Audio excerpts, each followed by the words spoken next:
Почитувани гледачи, ви посакувам добро утро во најновото издание на емисијата 24 за животот на вашиот канал 24 Вести и телевизија. Денеска е убав ден, вака преку прозорец изгледа сончево и топло, но верувајте дека не е така, може слободно да се облечете затоа што би се рекло каса сонцето. Но овде во студиото имаме пријатна атмосфера за која што можам да кажам дека е своевидно продолжение на она што го работевме и во понеделникот и во вторникот. Впрочем, во понеделникот се осврнавме на тоа дали македонците и албанците можат да живеат еден ист сон и потоа да застанат заедно позади едно нешто и покажавме дека сето тоа преку уметноста може да се направи, додека пак вчера се осврнавме особено на насилствата во образованието и во автобусите, со тоа што посебен акцент ставивме на меѓуетничките насилства.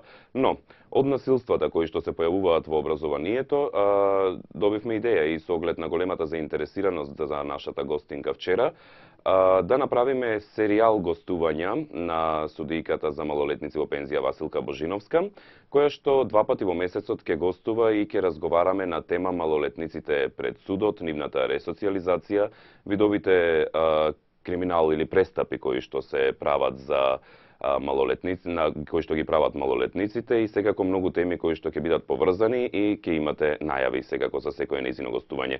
Тој серијал гостувања го почнуваме токму од денеска, каде што во нашето студио судијката во пензија за малолетници Василка Божиновска, заедно со уште еден гостин, представник на Меѓуопштинскиот центар за социјални работи од Скопје, психологот Мартин Чанакевиќ, со кој што ќе разговараме на темите поврзани за малолетниците кои што се изведуваат пред судот.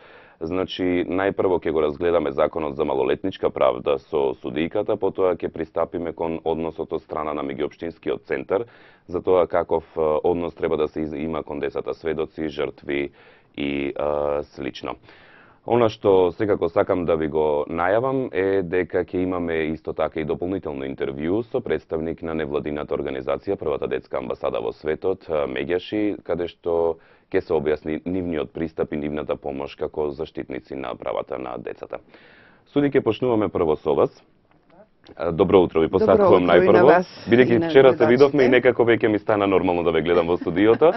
Се надевам дека моето присуство во расветлување на насилствата и во училиштата, особено меѓуетничките, а јас се противам на меѓуетничките насилства, бидејќи не се само македонците и албанците кои што стварат насилства, има и други групи, да речеме, на спортските надпревари и после спортските надпревари. Затоа и се отвори оваа тема, опширно да поразговараме за насилствата. Во училиштата, ривалството меѓу училиштата, наместо да се преточи во фер и, како да речеме, витешка борба на спортските терени, во кои што ќе покажеме и интелигенција, и храброст, и знаење, и победа за својот тим, ние покажуваме насилство со навивачките групи, кои што јас верувам дека некоја управа на клубовите ги води, погрешно ги води во насилство.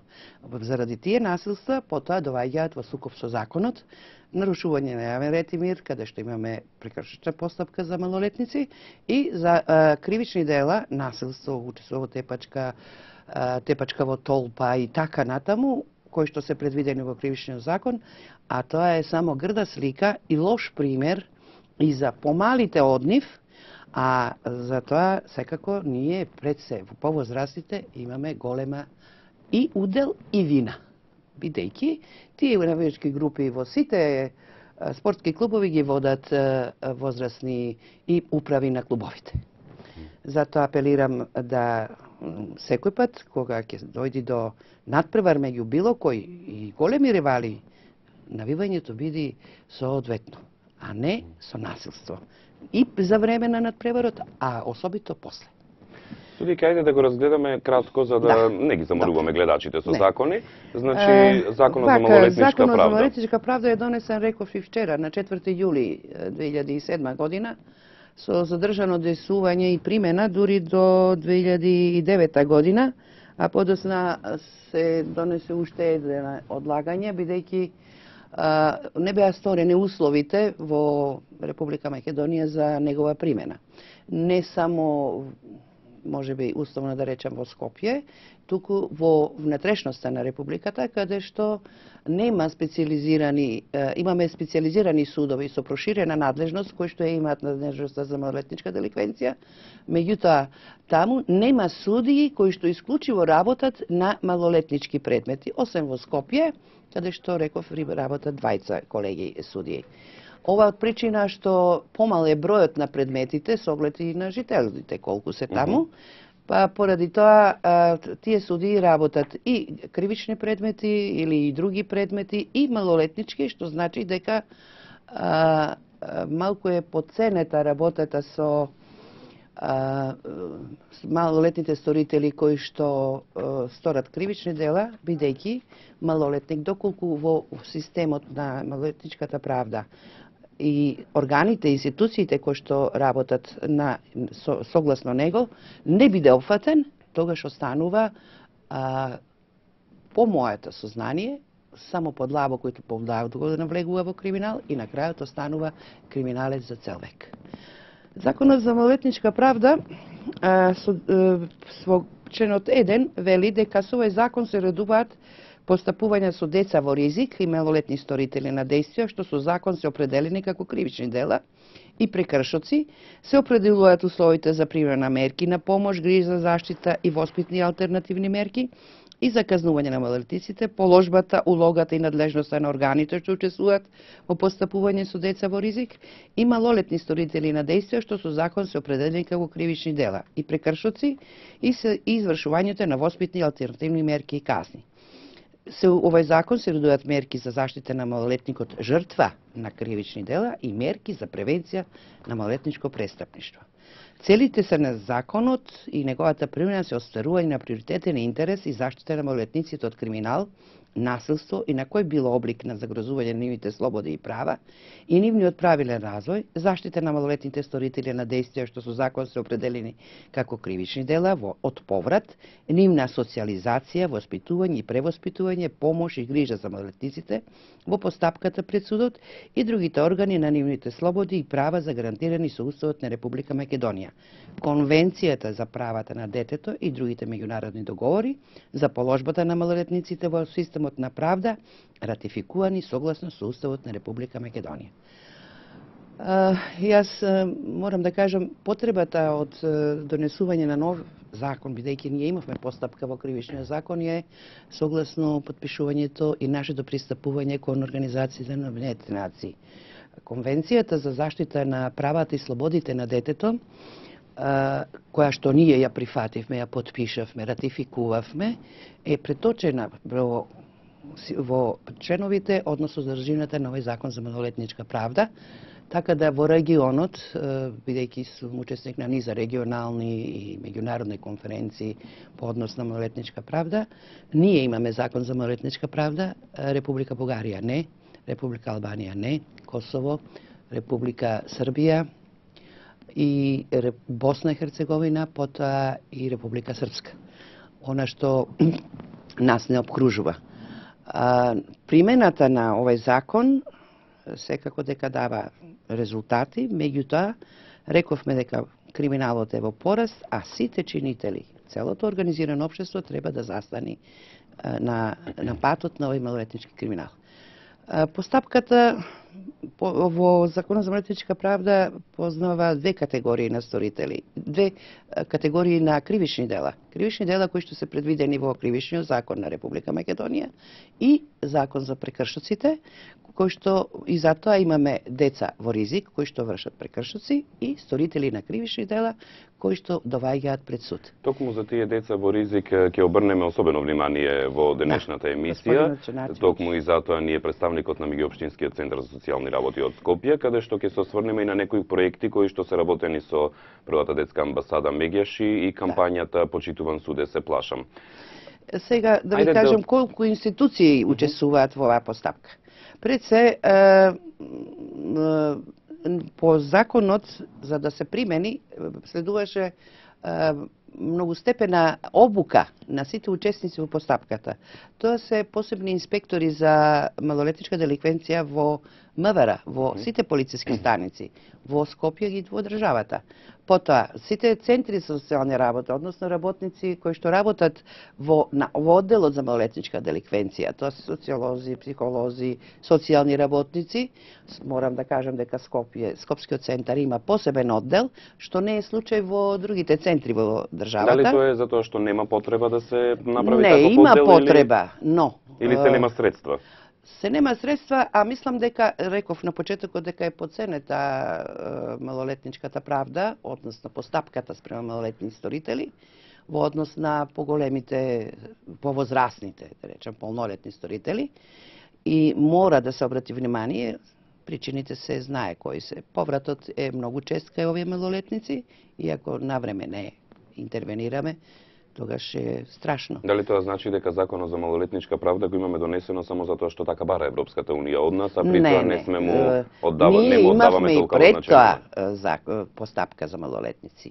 Меѓутоа го усогласивме нашиот закон со одветните нови сознанија што ги имаме и искуства и пракси во Европската унија, така да во овој регион ние сме сепак први, односно како што милуваат да речат политичарите лидери. Лидери во регионот.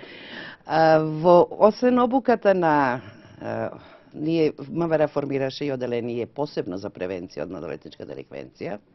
Потоа во постапката учествува основно и јавен обвинител со посебен оддел за малолетници кој е во состав од мои колеги 4 кои што исто така се специализирани и посебно обучени за постапката пред суд, во судиите и обавезно и во судовите работат судии, реков во Скопје 2, а во внатрешноста со додатни предмети за малолетничка правда.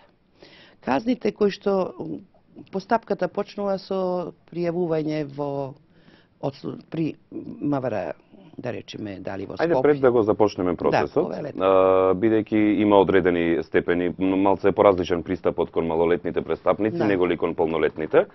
Значи, ајде пред да го започнеме процесот, да го погледнеме интервјуто што колешката Галена Николовска го направи со представник на Меѓаши.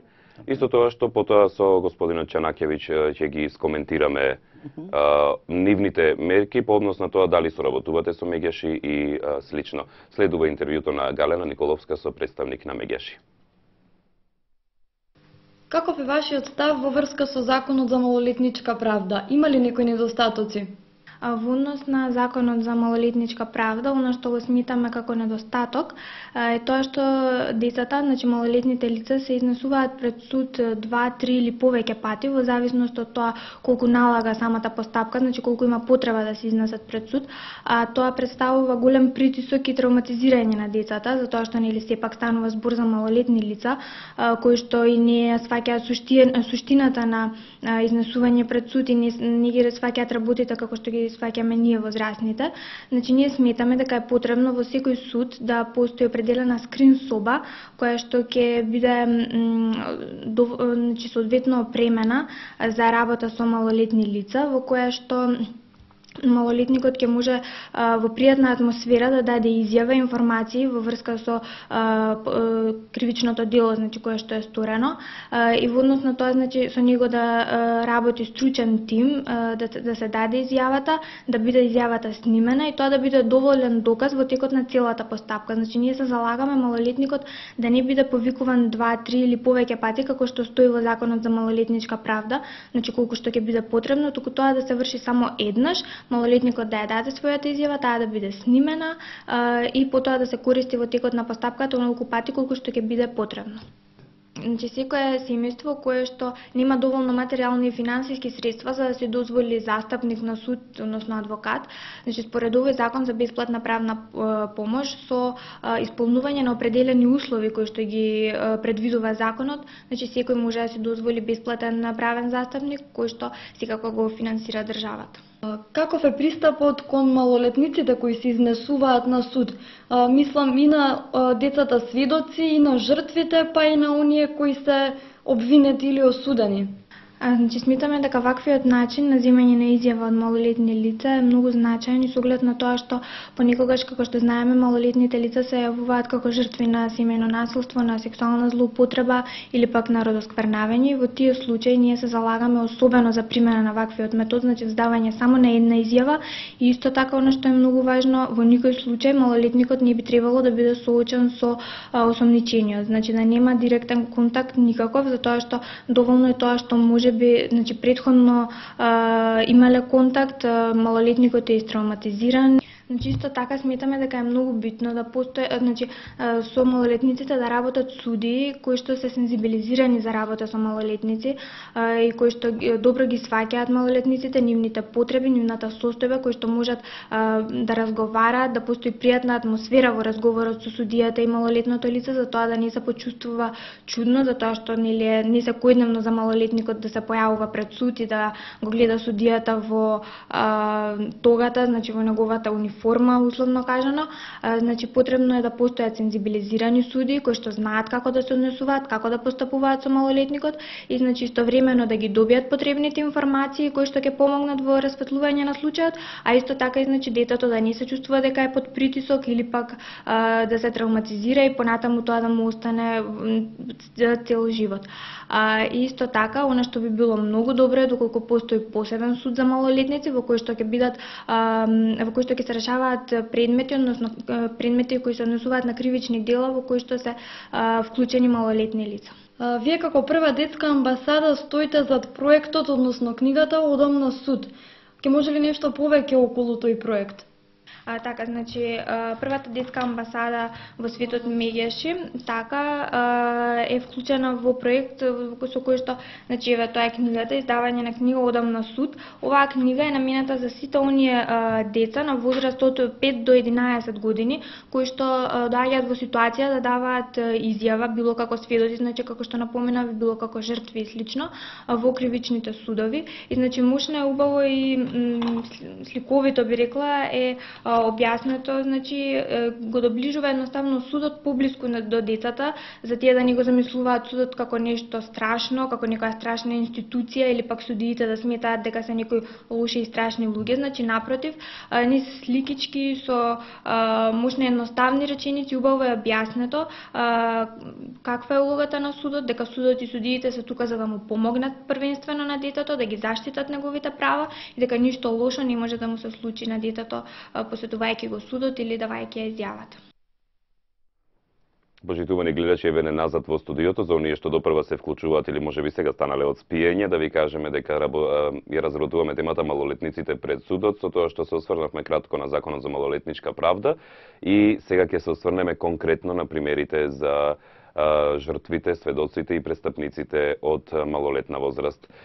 Она што сакам да го истакнем, што веќе се истакна во интервјуто на Галена Николовска со представникот на Мегеш и Андријана Димитровска, е тоа дека во соработка со Мегеши, со полицијата, со судството, е издадена ова книга, Одам на суд, која што распределена е низ сите училишта. Да, е издадена оваа книга Одам на суд, распределена низ училиштата, која што треба да им помогне на родителите и на старателите по однос на тоа како треба да им објаснат на децата дека треба да одат на суд. Тука се вклучува нашиот представник од Меѓуопштинскиот центар за социјални работи од Скопје, психологот Мартин Чанакевиќ. Да ви посакам и вам добро утро. Малку се осврнавме повеќе на законот.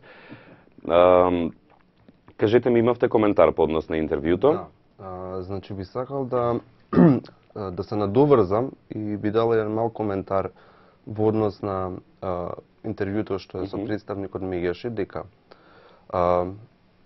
Центарот за социјална работа, посебно одделението за заштита на деца и младенци, кое што третира работа со малолетни сторители на кривични дела, тоа подразбира деца до 18 години, каде што се опфаќа една постапка пред суд, нели прекршочна кривична постапка која што се третира. Многу е интересен целиот тој условно кажано феномен како го доживуваат децата пристапот кон доаѓањето во Центарот за социјална работа, пристапот кон доаѓањето во суд, како тоа сето го доживуваат. Во мојата досегашна работа и искуство основната идеја и тоа што ми е на некој начин како двигателска сила и што им го кажувам најчесто на малолетниците дека не треба никогаш да се плашат и да доживуваат нешто лошо и страшно ако дојдат во Центар за социјална работа или се упатат пред суд.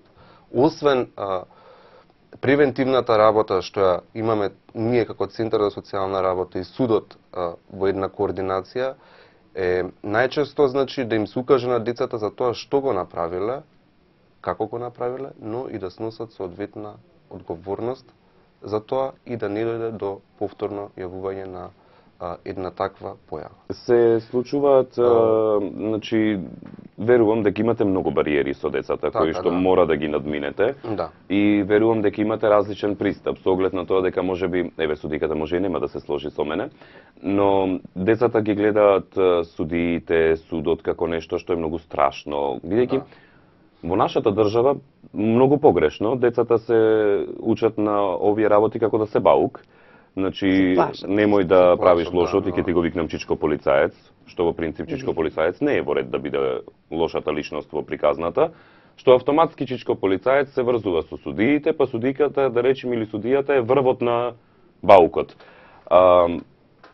Како треба да се постапува? Значи, во оваа книга одам на суд конкретно и објаснувано и дополнувано, за да не ја читаме книгата, значи да објаснем од ваш стручен аспект. Да, значи имате различен пристап кон сведоци, жртви, престапници. Има пристапот е тој, значи се е со цел да им се помогне на децата. Значи ние не сме условно кажано бабароги и не знам луѓе кои што би им направиле нешто лошо на нив во животот, туку нашата работа е токму таа, значи да ги заштитиме и да работиме на една превенција за да не дојде до повторно јавување на сторување на некое кривично дело, тоест рецидивност на кривични дела. Тоа подразбира, значи, и судиите што се извршуваат нивната работа во суд. Освен тоа што нели се држат до некои законски рамки, секогаш, значи, мојата работа во досегашното искуство со судот е, значи, баш тоа на некој начин укажување на тоа што е направено, како е направено, зошто е направено. Значи, се со цел да се помогне и затоа го повторувам цело време тоа дека најбитно ни е да не дојде до повторно јавување на некое ново кривично дело. Тоа подразбира дека сите, посебно Центарот за социјална работа, е орган за старателство. Значи тоа подразбира дека ние за малолетните лица сме бранители во случај кога детето е без родител или без родителска грижа, значи се поставуваат времени старатели, се поставуваат старатели кои што ќе го застапуваат малолетното лице во суд, се грижат за неговите права, интереси.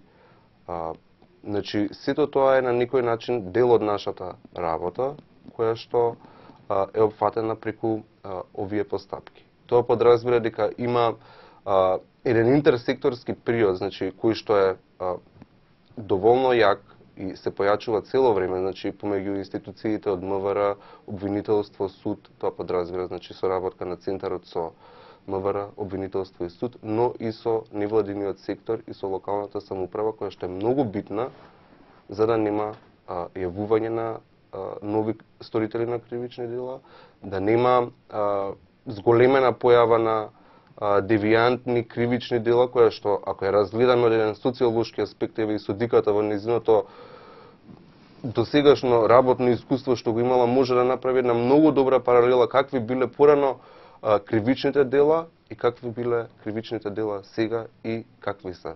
Какви биле порано кривичните дела, судике? Порано, јас и вчера напомнав, тоа се ситни кривични дела кои што носат имотна корист за малолетниците, а претежно во периодот на транзиција семејството сиромашува, а детето гледа и сака да има. Значи, зборуваме дека порано децата краделе во продавница. Во продавница, или обични кражби, ситни џепни кражби, потоа во автобусите кражби, обични, или одземање на моторно возило да се повози, или одземање на некој касетофон од некое возило за да може да се продаде и оствари имотна корист. Значи имотни деликти. Меѓутоа денес многу малку се тие такви кривични дела. Значи, верувајте ми. се од пред транзицијата до сега се намалени. Тоа се многу малку, сега се во подем тешките кражби, во кои што тие се серијал, во секој пат извршени во група. Никој пат еден сторител не врши едена тешка кражба. Тоа се два, најмалку тројца, 5, 7 и повеќе во група. Потоа имате разбойништва, грабежи, насилство, тепачка, учество во тепачка и најтешкото кривично дело и со најтешка казна убиствата.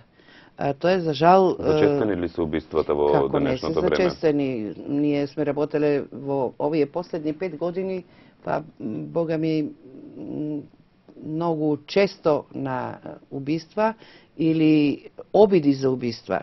Тоа е кривично дело кое што е предвидено, но дали е сторено или не е сторено, се вика извршено кривично со умисла, евентуална умисла и на миг или пак е Како му се суди обидено на малолетник кој што имал обид за убиство или направил убиство? Се пристапува како за сите. Меѓутоа, за убиството по предлог на јавниот обвинител, што порано не беше случај со стариот закон, измената следуваше со донесувањето на новите измени, само јавниот обвинител има право да предложи притвор, кој што иначе беше облигаторен и е облигаторен за полнолетните лица, бидејќи таму е запретена казна потешка од 5 години. Тоа е најтежок вид на кривично дело и тогаш се оди со притвор во кој што се изведува доказната постапка. Учесник во веднаш, уште по пријавувањето и откривањето на кривичното дело се инспекторите за малолетничка деликвенција и дежурниот тим од Центарот за социјални работи, кои што денонокно Соработувате ли нон-стоп за сите случаи? Ма како не. Обавезно е што е многу битен, мислам, значи ако судијата на нас ни каже дека дека има дете кое што се јавува како сторител на кривично дело убиство и е ставен во притвор, тоа е веднаш интервенција каде што центарот при дојавувањето од полицијата до ние дежураме како суди, до судијата, тој го известува и јавниот обвинител, и стручниот тим, и при првиот распит, уште во полиција, малолетникот како сторител е заштитен со тоа што има право на бесплатна правна помош. Исто така адвокатската комора, која што заборавив да ја кажам, исто така има обучени со лиценца адвокати кои што можат да пружат помош, правна помош на сторителите на кривични дела во смисла на нивната одбрана. Значи веднаш во полиција има бранител, а доколку родителот сака да се обезбеди свој, тогаш стоиме на негово располагање, он ќе го обезбеди, меѓутоа во текот на целата постапка стручниот тим е присутен при распитот на малолетникот.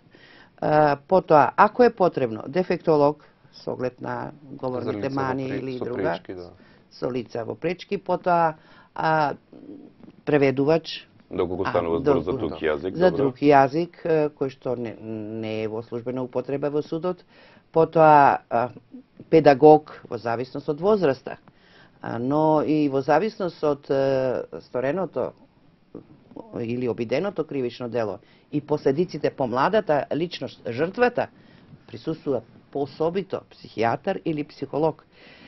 Атмосферата при распитот, тоа мојот драг соработник ќе го кажи, зависи од судијата кој што мора да биде и сите учесници во постапката многу внимателни и према сторителот, особито према жртвата, во кој што одствараме атмосфера. Ние нажалост во судот сега во новиот суд ќе имаме скрин соба, така наречена скрин соба, во кој што скрин соба е, да им појасниме на гледачите? Тоа е, еве оваа соба, да речеме како студио, во кој што детето и психијатарот или психологот разговара за настанот, што му се случило во отпуштена атмосфера, како во домашна, со играчки, со цртањи, уредена согласно. И тоа испитување, а целиот друг стручен тим и стои зад непрозирно стакло. А како она што имаме гледано по филмовите, да речеме, има стакло кое што од оваа страна е непрозирно. Така да детето нема страв дека се наоѓа пред суд. Ние во досегашните постапки во судот, јас особито, импровизиравме таква една соба и никој пат во судница не сум ги распрашувала децата, него во посебно опремена соба со посредство на меѓаши или центарот, донесуваме играчки. Треба да се створи една доверба помеѓу жртвата, а и сторителот на оне што го испрашува.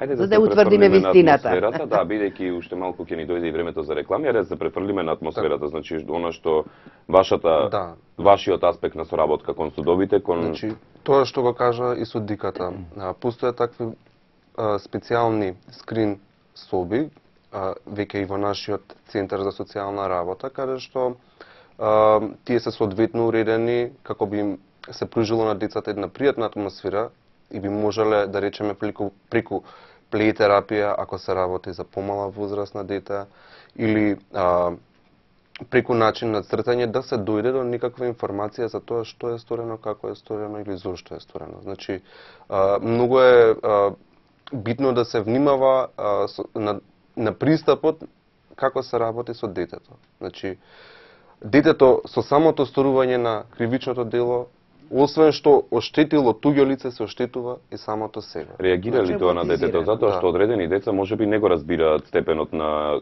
условно речено, криминал што го направиле. Стрикно би сакал да кажам дека тие скрин соби во кои што се работи и почнуваат да функционираат во судовите, многу големо влијание и битни се за, да речеме, деца што се жртви во некое кривично дело. Дали тие се оштетени деца или биле деца кои што се вклучени во некаква трудова експлоатација, се жртви на трговија со луѓе, значи сето тоа е целисходно од аспект да, например, кога судијата врши распит или ние вршиме разговор со оштетеното лице, дете, се снима тој разговор или распит на видеозапис, за да не доаѓа до повторно навраќање на детето и на некој начин ревиктимизација. Односно, доколку вие разговарате ја судот? Да, имам јас во моето со наредба од судијата. Значи, доколку разговара со вас, да речеме, ја кажува целата приказна и за да не мора да се навраќа. Така, да не се навраќа повторно. Тоа би го кажало да спек кога сум работел со жртви на трговија со луѓе, како назначен времен старател, бидејќи целиот тој процес е навистина травматичен за жртвите, за да не дојде до ревиктимизација повторна, да не го доживуваат и самиот распит травматично, стресно, се снима тој распит во судницата, со представникот ЦСР, бранител, целиот стручен тим, значи тоа е во затворени. Учествува во постапка. Основно начело во малолетничката постапка е тајност. И, значи, исклучена е во секоја фаза од постапката јавност. Се со цел да се заштити младата личност како сторител, за да во еднина нема последици, или се поправи, односно му се пружи рака, за да може со помош на стручниот тим кој што ја следи изречената воспитна мерка или извршувањето на било која санкција, да може во иднина да не стори такво кривично дело. Меѓутоа, освен што ние предвидуваме вакви со наредба од судот снимања, тие остануваат затворени само за научни истражувања и во доказна постапка еднаш пред судот. Детето пред судот не се појавува, ниту како жртва, а како сторител да, али како жртва не. И пред судот одбраната на жртвата, полномошникот на жртвата, која што исто така при сексуалните насилства обавезно е присутна уште во распитот во полиција, судијата мора да внимава да не се наштети при распитот на малолетниот сторител на неговата личност и понатамошниот негов психофизички развој. Тоа е основната максима и целиот овој закон и преку мерките и новите алтернативни мерки, парични казни, условна казна со заштитен надзор, глоби и така натаму до казната малолетнички затвор е со цел да ја поправи, превоспита, ресоциализира и социализира младиот сторител. Ајде тука ќе направиме една пауза за реклами и потоа ќе се вратиме конкретно на процесот на објаснувањето. Почитувани гледачи, одиме со реклами, потоа се враќам веднаш со студиото со можност за јавување од ваша страна.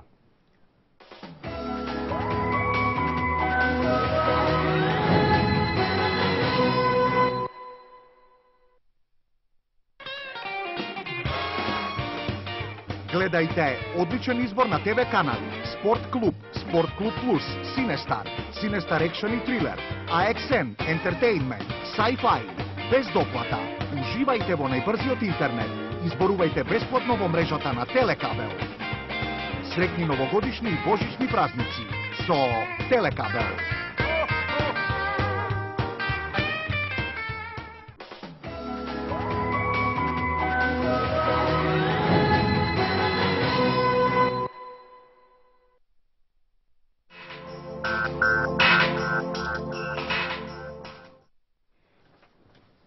Почитувани гледачи, го погледнавте джинглот за нашиот телефонски број 02 за оние кои што ќе вртат од другите градови кон Скопје, предзнак, и 60 90 30 е бројот на кој што вие може да се јавувате и да го дадете вашиот коментар во нашата емисија или едноставно да прашате нешто што ве интересира, бидејќи тука имаме стручни лица кои што работат во областа на малолетничката правда.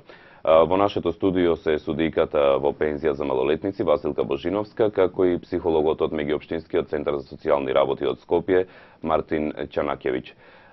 Она за што разговаравме досега беше законот за малолетничка правда, до некаде го објаснивме, бидејќи не сакаме многу да се осврнуваме на законските регулативи, со оглед на тоа што ги цело време ги опфаќаме во текот на разговорот и се обративме по однос на тоа каков е процесот кон носење пред судот. Имаше своевидна кампања за која што судиката ни донесе и плакат. Значи тоа е, не знам сега точно на која камера, се надевам на ова. Добро, ете ја да. Почитуван суде, се плашам. Добро, додека да се научам јас со плакатите.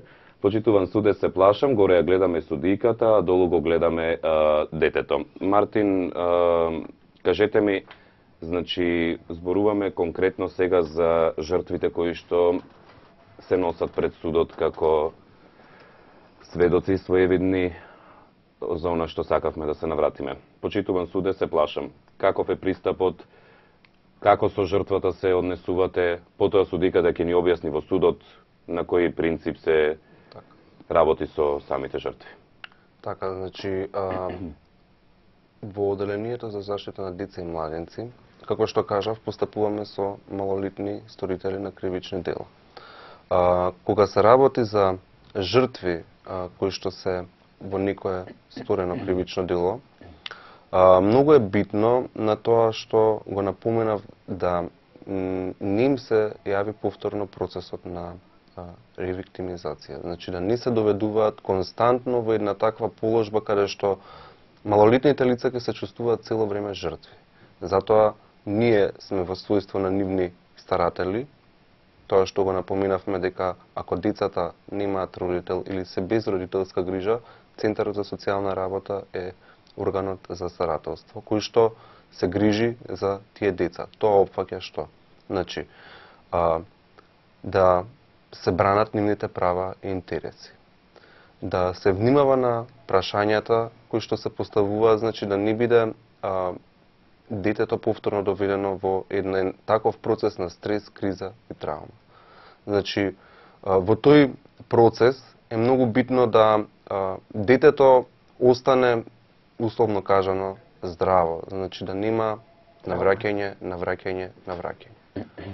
Од кога завршува целиот тој процес, многу е битно детето како жртва, која што се јавува, е како понатаму ќе продолжи со тековниот живот. Значи ресоциализација конкретна, да. За која што ние се договоривме со судиката ќе посветиме една цела емисија за начинот на ресоциализација, каде што ќе се осврнеме и на може би и уште почнувањето на ресоциализацијата уште по правните домови каде што се сместуваат и потоа враќањето во живот. Најмногу се обрнува внимание на децата во ризик. Тоа е групација од 7 до 14 години. Значи дете во ризик е секое дете, ајде да го кажеме за конскиот дел, да. Добро. Секое дете кое што нема наполнето 7, кое што нема наполнето 14 години. Значи дете во ризик е дете од 7 до 14 години. Многу е битно сега да се разграничи поимот дете во ризик, што значи Добро. вистински. Секое дете кој што се јавува како сторител на некој кривично дело е всушност дете во ризик. Тоа е едно мое сваќање, верувам дека и судиката би ме сватила бидејќи знае на што мислам, но стрикно еве ако одиме по некоја дефиниција, дете во ризик е секое дете кое што е изложено на некоја состојба на ризик. Состојба на ризик што би можело да значи? Може да значи проституција, може да значи бездомништво, може да значи наркоманија, алкохолизам, изложеност на трудова експлоатација, може да биде жртва како? Детска проституција. Детска проституција, да. Значи Добро. Педофилија. Имаме да. гледаш на линија, доколку дозволите да го вклучиме. Добро утро, кој ни се јавува? Ало, добро утро, повелете. Здраво, Македонија, од Шипка, Враковенцето. Здраво, господине Кавраков. Поздрав до гостите и до вас. Ви благодарам. Ја генерално и директно ќе се осврнам. Кажете. Младите се иднина на Македонија, тоа го знаеме. Добро. Насилството кој младите. Вие правите напор, еве 3-4 емисии, да се зафатите за најважната целна група, ранлива целна група. Добро. Моите 2-3 размислувања и одговор ќе дадат. Ајде, повелете. И Шипјанката, Василка. Не сум Штефјанка, но поминав добар дел од животот, таму бев и таму и судија. Да, благодарам. Така сега. Најважното за мене е Ајде. прашањето генерално, зошто младите се ги прати апатија и заспаност. Значи апатија. Зошто младите имате низ емисии вие за младите, а младите ги нема никаде да се јават. Значи апатија у зимски сон, тоа е првото најважно. Добро. На кое треба јавноста, вие, новинарите, сите учесници да прво на тоа да одговориме. Зошто? Од тамо произлегува, од каде е таа апатија, разочараност. Меѓутоа, и прашањето за мене, Добро. зошто не ги разбудиме младите? И ги прозиваме, а не да ги галеме нашите дечиња. Значи и у оваа емисија чекам некој млад да се јаве. Нема да се јаве. Сега, многу страшно е, бидејќи младите се лесно подмитливи, Добро. Поводливи. неподмитливи груп зборе, значи да и се наметне мислење, да и се наметне црно сценарио. Ја ќе бидам многу директен и кажам... Ајде, повелете директно кратко, во за да чело. може да се осврнеме и со други гледачи. Ајде, ве молам. Вистината. Се доаѓа од еден центар.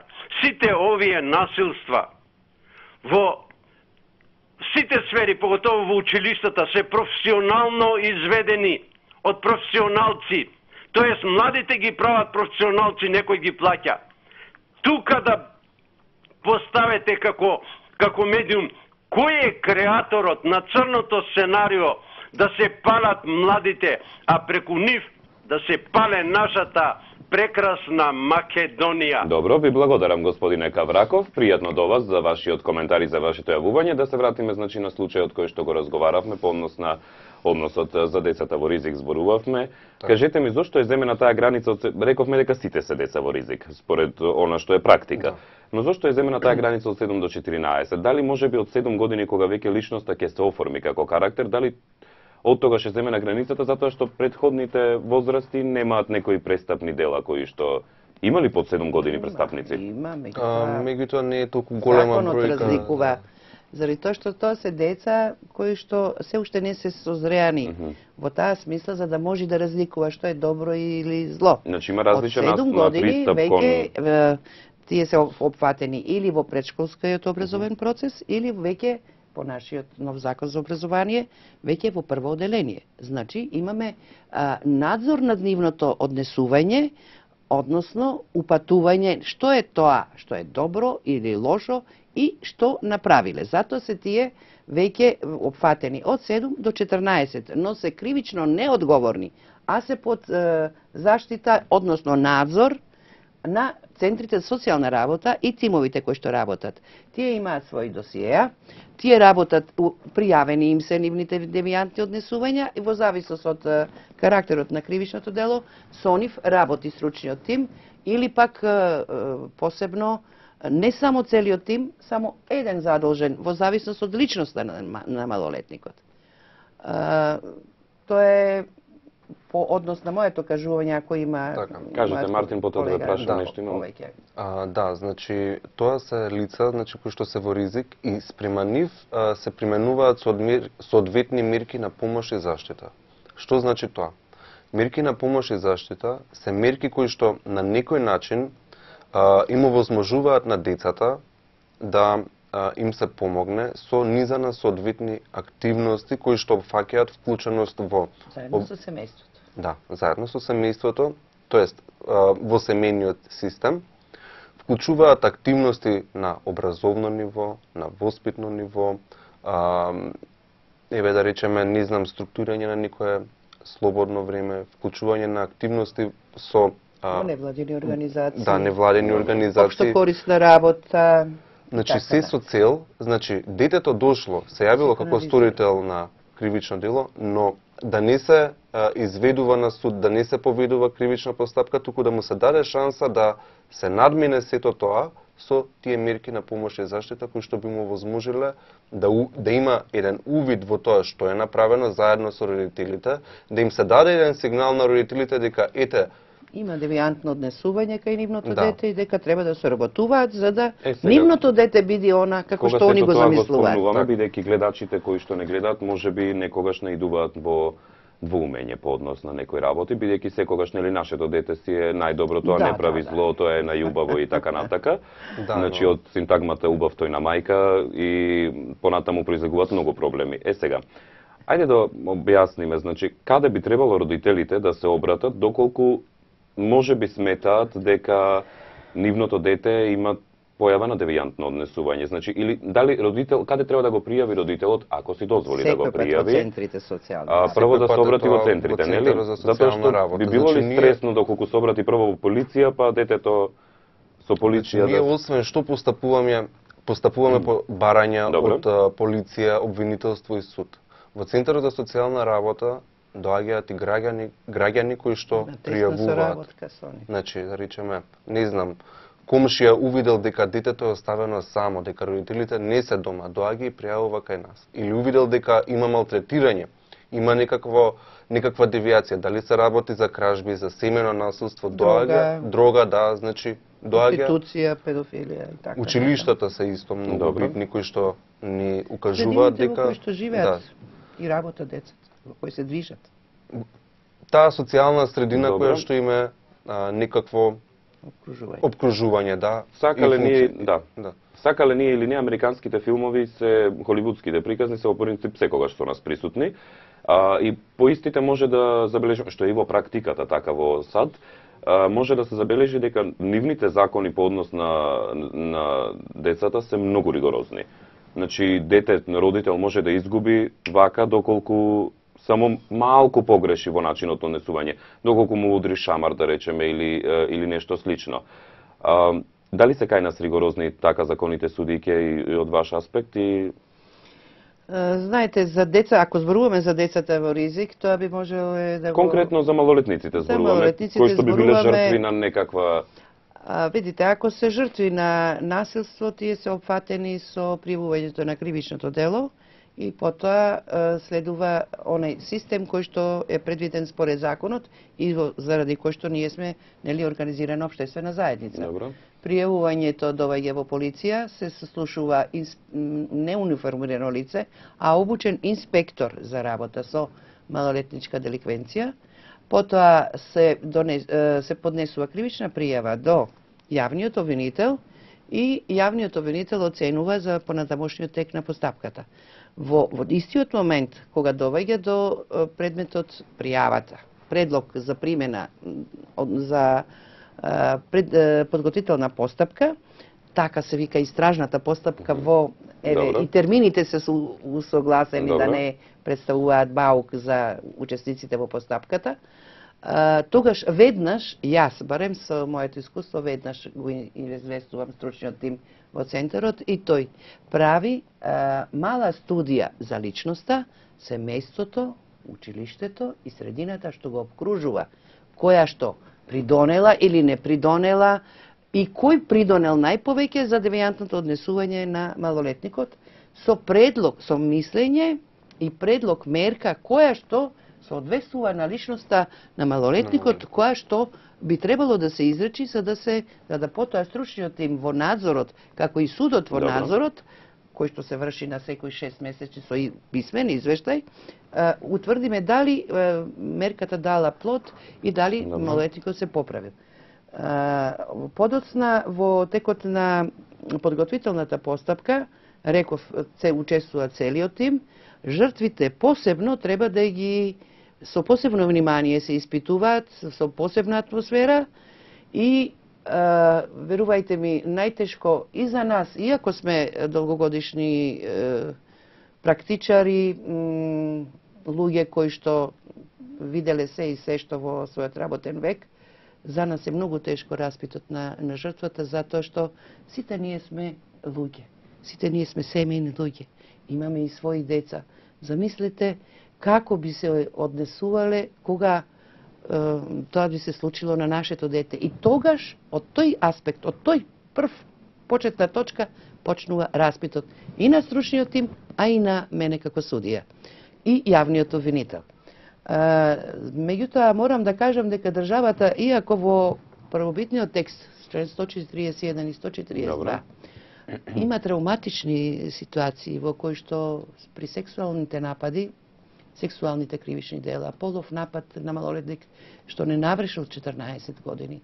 Замислете кои се тешки последици психички, не само физички, кои што ќе се одразуваат низ целиот негов живот и тоа никој пат нема да го заборави. И се помага на жртвата ли откако ќе се заврши Требаше делото? да се оформи фонд од 2% од буџетот на Република Македонија токму за обештетување на овие жртви. Обештетувањето на овие жртви во обична граѓанска постапка, која што трае 2, 3 или 5 години, е непотребна за оваа жртва. Овој закон се залага, и јас исто така, на таа жртва веднаш треба од тој фонд да им се исплати за психијатриско лекување. Знаете колку кошта, а колку сме претежно ранливите групи се жртви на извршители на кривични дела, насилство, полово, било кое. Потребен е и лекување од психијатар. Колку тоа кошта, а колку од семејствата имаат средства за да го платат, бидејќи сепак таа терапија е подолготрајна и скапа. Со измената на законот, откако стапи на сила, тој член е укинат и сега тие средства се даваат од буџетот на средствата на Министерството за правда. Јас, бидејќи немав време доволно, не успеав да утврдам колку се тие средства, но тие се во буџетот на... Добро. Во нив ги обештетувањето се жртвата, односно нивните законски застапници, родителите или пак ако немаат родители, привремениот застапник од центарот и полномошникот адвокат поднесуваат до Државниот совет, кој што државата согласно законот го формира од видни научни работници, професори, ги именува Собранието на Република Македонија. Значи, тие се сите во работен однос, суди, обвинители, од центрите за социјална работа, и за кои што нивна работа следува надомес од 20% од просечната плата на во Република Македонија. Судијќи, бидејќи веќе имаме уште 4 минути до крајот. Само тоа да го кажам. Ајде.